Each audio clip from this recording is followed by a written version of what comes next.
Donc il continue à rassurer le prophète. T'inquiète pas, ces défauts par lesquels ils vont t'attaquer, ils n'existent pas. Concentre-toi sur ta démarche de foi. La démarche de raison est importante, mais concentre-toi là sur ta démarche de foi. Et aie foi en le fait que dans l'akhira, tu auras une récompense éternelle.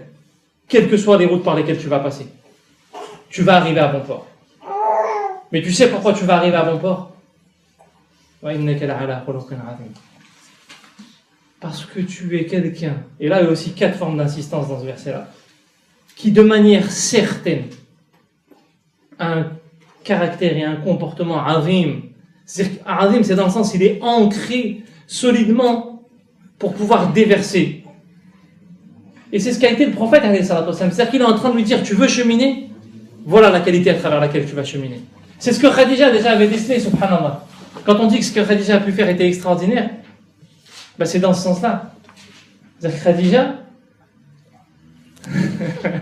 j'aime bien parce que à chaque fois qu'il y a des incidents comme ça qui se passent, et qu'on perd la concentration parce qu'il y a un petit truc qui se passe à côté, ça me rappelle toujours l'attitude du prophète, quand il a fait l'Isra wal Mi'raj.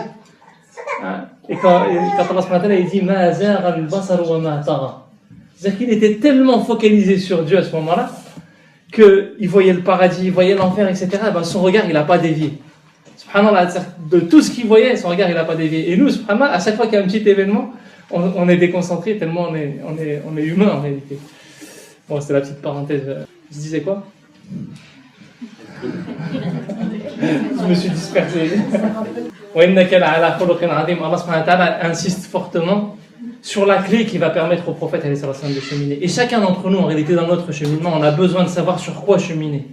Dans le cheminement, parfois, on a tendance à regarder nos défauts. Ou parfois, certaines personnes, c'est le contraire, mais certaines personnes ont parfois tendance à regarder leurs défauts et à s'auto-flageller.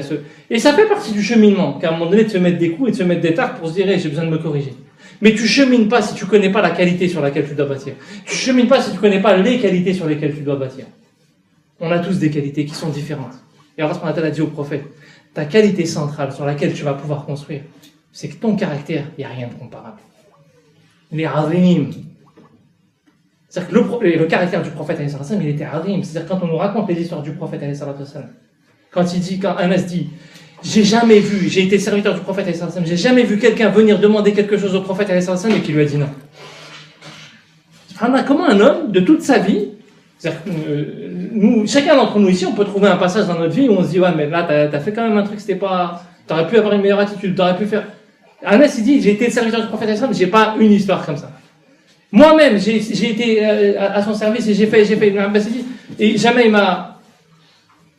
Subhanallah, c'est-à-dire que c'est. Comment le prophète était à tel point que Khadija disait son caractère ou son comportement, c'était le Coran. Toutes les histoires, quand les compagnons ils ont désobéi à Uhud, au moment où nous il y a un incident qui se produit, où des fois tu as un problème, avec tes enfants, des fois ils font un truc, et il y a un incident grave qui se passe dans la maison, tu as envie de leur mettre des tartes, tu as envie de. Alors que le prophète, il y a l'islam qui a failli s'arrêter à ce moment-là. C'est pas juste ta famille. Et il a été doux avec eux. Comment cet homme-là, subhanallah, il a cette qualité qu'Allah subhanahu wa ta'ala a mis en exergue chez le prophète, il l'a utilisé tout au long de sa vie. Même chez les gens qui l'attaquaient, même ce juif qui l'attaquait. Mais quand je dis sa qualité, c'était même cette démarche de fermeté. Quand il voit Byzance qui se lève contre eux, son caractère fait qu'il n'a pas de peur, il n'a pas de gêne à se lever. Quand il voit des gens qui vont légiférer face à cet homme qui s'est blessé, et ils lui disent, t'as pas le droit de faire tayammum, tu dois faire tes ablutions. Et un homme, il s'est blessé, un compagnon du prophète, et le prophète n'était pas là. Et des compagnons lui ont dit, non, t'as pas le droit de faire les ablutions, le tayammum, tu dois faire les ablutions. Et il est mort de cette blessure. Le prophète se met en colère contre eux. Parce que son caractère, c'est pas de dire oui à tout. C'est pas d'être un béni oui non plus. Quand les gens légifèrent à la place de Dieu, là il est ferme. Il s'est mis en colère à tel point que les compagnons, ils ont dit qu'ils pensaient qu'ils s'étaient perdus ce jour-là. Qui ont fait ça. C'est-à-dire que son caractère, il était le Coran en vérité. Il avait la fermeté quand il fallait l'avoir, mais pas quand Nefs, il voulait exploser. Et le problème, c'est que parfois, on n'a pas la fermeté parce qu'on a de la crainte. Et parfois, on est parce qu'en vérité, notre Nefs, il a juste envie de sortir. Alors que le prophète, non, il se mettait en colère que parce que, à un moment donné, le message était touché. Et sinon, il était doux. C'était ça la règle de son comportement. Et donc, Allah subhanahu wa ta'ala valorise le prophète et lui montre la voie par laquelle il va pouvoir cheminer. Et ça, on en a tous besoin dans nos cheminements.